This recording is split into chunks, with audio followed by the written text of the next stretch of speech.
I don't really read watch magazines. I don't really pay any attention to the watchmaking industry out there. It doesn't interest me, actually, because it's not my world of watchmaking. It's not what I want to do. I'd always been very practical. Didn't really get school at all. Just sat there for, however many years it is, in a total daydream. My father sort of fortunately recognised that I was more practically orientated, and he put this course under my nose and suggested I do it, and I said, yes, okay, I'll do it. And that for me was a turning point. My name is Roger Smith, and I'm a watchmaker based on the Isle of Mann.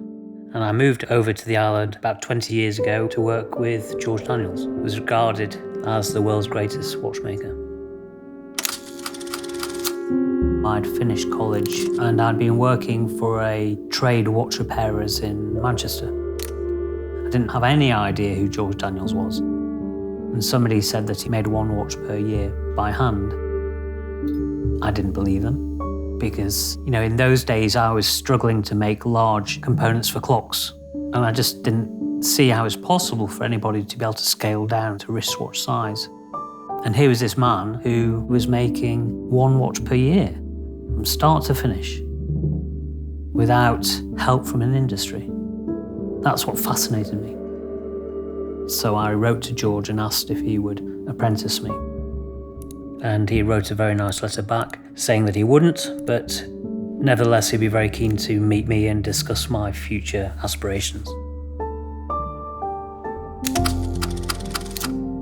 George came out of the war, he had no money behind him.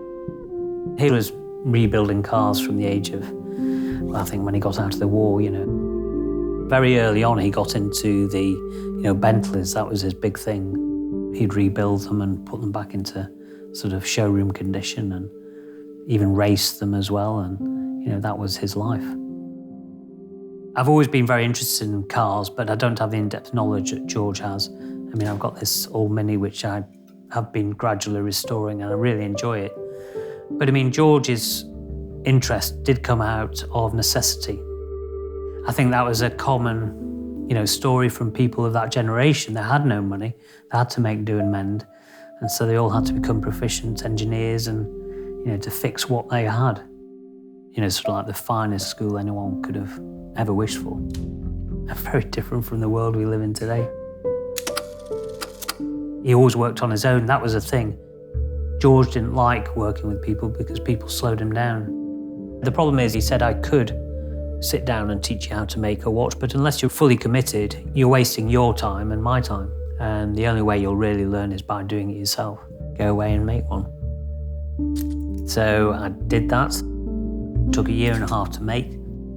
Came back over to the Isle of Man, and George wasn't impressed with what I'd done, and he sent me away with a bit of a flea in my ear, as they say. Told me to get on with the next one. Round two, I designed a more complicated watch. This had a 4-year perpetual calendar mechanism in it. And that took 5.5 years. The watch was remade about 4 times. And then it did just get to a point where I knew I couldn't improve anymore. I knew I'd kind of exhausted my ability at that time. So I contacted him on completion of the watch. And that was a watch that he sort of said, congratulations, you're a watchmaker. And that was a turning point, really. Because I generally sort of thought that, if George didn't say that this was good enough, then my watchmaking career was kind of over, really. I moved over here in 1998, and it's kind of a two-way street, really. He was getting a young pair of hands, I suppose. And yet I was able to, draw on his lifetime of experience. In George's lifetime, he made, in total, 4 wristwatches. He'd met a few clients over the years who had expressed interest in having a completely handmade wristwatch. And so that's where this idea of 2 wrist tourbillons came. George never really designed much at all. The ideas just sort of fell out of his head, and this was a similar case, and I suppose he expected me to rise to the occasion. So he presented me with a sketch of the case that he'd done. And I sat down basically and started making the watch. When you're making a wristwatch by hand, you're always chasing errors because a wristwatch has to be made to tolerances of 3 to 4 thousandths of a millimetre. The project started in 2001 and it was concluded in 2006 and 2007. It's probably a longer project than he hoped for, but it's something that George wanted to do. He's very proud of his escape. It had just been industrialised by Amiga and he wanted to celebrate that incredible achievement. The watches were ultimately known as blue and white, and this is one of those pieces. The case is made from white gold, and it's a tonneau-shaped case. This was the first time George had ever designed a watch to be made in a tonneau shape and also in white gold.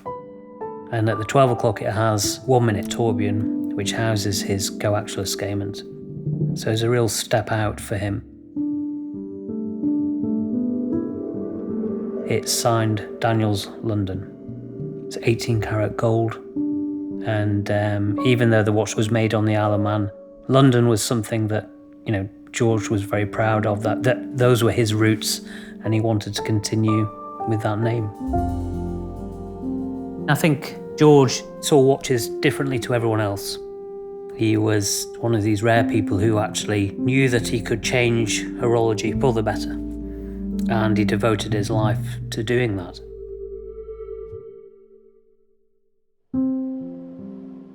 The work was coming to an end on the Millennium Project, and I had a decision to make, whether I was going to be staying on the island or not. I suppose it's a fairly easy decision. The great thing about the Isle of Man, there is no industry here whatsoever. Total independence, from the outside world. I can get up in the morning, come to work and do my watchmaking. There's nothing bad being made out there. It's just not me. Had I been in Switzerland, I wouldn't be making the watches I am today.